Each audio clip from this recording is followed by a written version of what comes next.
yeah, we're super excited to kick off today's session with one of the biggest names in D2C and ecom.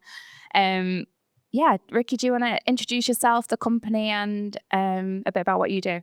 Yeah, so hi guys, no pressure going first, by the way.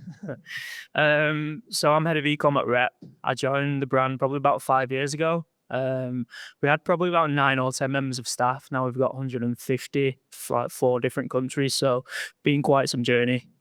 The brand itself had pretty humble beginnings in Bolton. It was actually a college project. George and Mike the brief was create something that will make money using design graphic t-shirts, which is still, part of our brand DNA today. I think when COVID hit, it was kind of a really good time for us, like right product, right time. Everyone was inside, had the money to spend. And we really doubled down in like factory space. When brands were pulling out of, decent sized factories, like we doubled down. So we had the product, we had Wednesday 8 o'clock, launch times, like religiously, weekly, 200, 300 units would sell out like, every single week. And we made a bit of a hype. I think it's just snowballed from there, to be fair. Just opened a store in Manchester, New Cathedral Street. So yeah, exciting times. It's amazing. You've been there for a big part of that journey. Yeah. It's been some journey. So you guys run a really clean, high-performing Shopify site, don't you? Like, how are you approaching the balance between like brand aesthetic and remaining true to who you are, but also looking at like CRO principles and making sure that your site's converting? I think this is like the ultimate balancing act, as you said. I think if you draw like a Venn diagram of like brand, performance, conversion-led stuff, like we try and sit in the middle in like every decision we make. Tomorrow I could turn on, 4 different things to drive conversion, but, short-term gain, long-term pain. I think brand perception's like super important for us. But yeah, I mean, we kind of like think internal, like, is it cool? Like, I think we apply that to the design of clothes, but we're not going to put it out if we don't think it's cool and it'll work for us long-term. And is there any kind of key tools or apps like as part of your tech stack that have had like a real like wow impact on the site? Yeah, there's been a few. I'm a massive Airtable advocate. We rolled it out in the ecom team 2 years ago, and like every other team slowly started adopting it. Running 4 Shopify stores is tough. We had 4 sets of exports, imports. We launch every week. Like it was just a really, really messy. It was lot of room for manual error. As Airtable sort of like centralized everything. It's almost like PIM now, one source of truth, and we just sync each store's data like to where we want it to go. We map the columns. So I mean, I tell that to anyone I speak to. I think it's super cheap. It's like $9 a seat, something. Like it's just an unbelievably powerful tool to be using. If you want to connect it to Shopify, the app is called AirPower. That's the sort of the bridge between your Airtable base and Shopify. Again, super cheap. Order editing, probably the next one. You guys would probably seen Hamish on LinkedIn, like this crazy New Zealand guy. He's basically quit his job he found a massive gap in the market in Shopify stores. I think we were one of the first ones on there, sort of give him a chance, and it's doing really well. Loads of big brands are on there now. But I mean, it solves like a simple like pain point really. Customers can edit post purchase and we can upsell to them post purchase in the same order. There's loads of like rules and sort of a logic behind it, but pretty easy to set up. Again, pretty cheap, and we've seen a lot of uplift from it in terms of ALV units per order, and overall better experience for the customer. And has there been any like key optimizations that you've made on site that have had like a huge impact on conversion, and how did you go about identifying them? I think the first one, translation, definitely. It's a bit of a given in ecom, like obviously translate your site for other markets, but it's not just like using an auto translate app like we got. Like we did at first explore traditional translation agency route, super expensive. We tested the translations we got with our community members in Germany, and they were like, it looks like my granddad's written this, like it's just not on brand at all.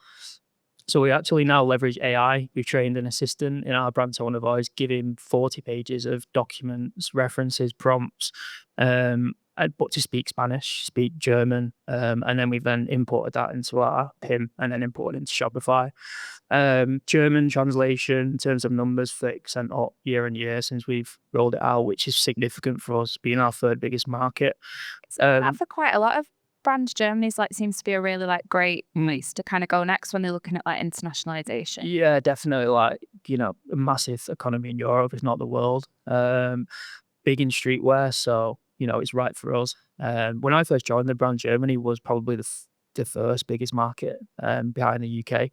But UK is taking over. But back on translation. So French 15% up year on year, and we're actually in the process of Americanizing our English for our American site. We've done a bit of sort of reporting on that, and I think the perception in the US, I think 81% Google told us that if they see your site is British English, they're like turned off by it. They're like, don't want to know that. It's coming from Europe. It'll take 2 weeks to get here.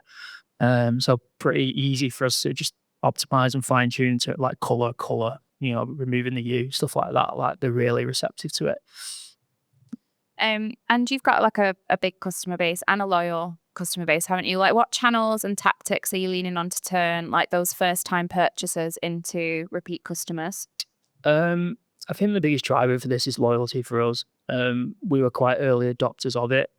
We built a loyalty platform in 2017, 2018, way before it was like a community buzzword you'd see in here now.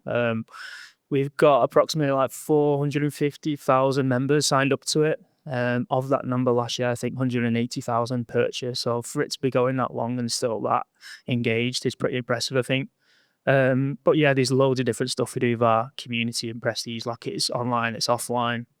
That for me, I think if you measured it, like lifetime value of a prestige customer, which is what it's called, is 3.5x non-loyalty.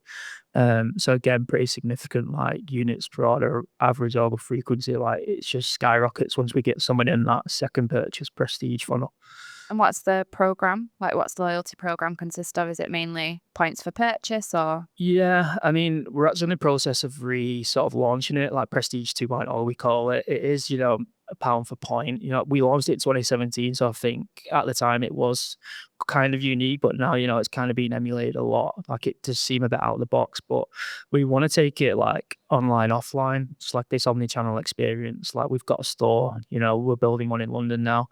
We want to do like non-transactional stuff with it. Like it seems a bit, pound a point. Like we want to make it experiential. Like visit the store 3 times in January, get 50 points, check in at the store. There's loads of different stuff we can do for it, which I think we're going to be able to do with this new relaunch. So excited for that. Yeah, I think loyalty is one of like any tech or apps that you install. It's not just like set and forget. Is it? You've got to keep going back, revisiting, analyzing it, and improving. As like the head of ecom, then how are you managing to scale operations while still being like innovative on customer experience? Because you've got to be a bit of a front runner as well, really, haven't you? Yeah.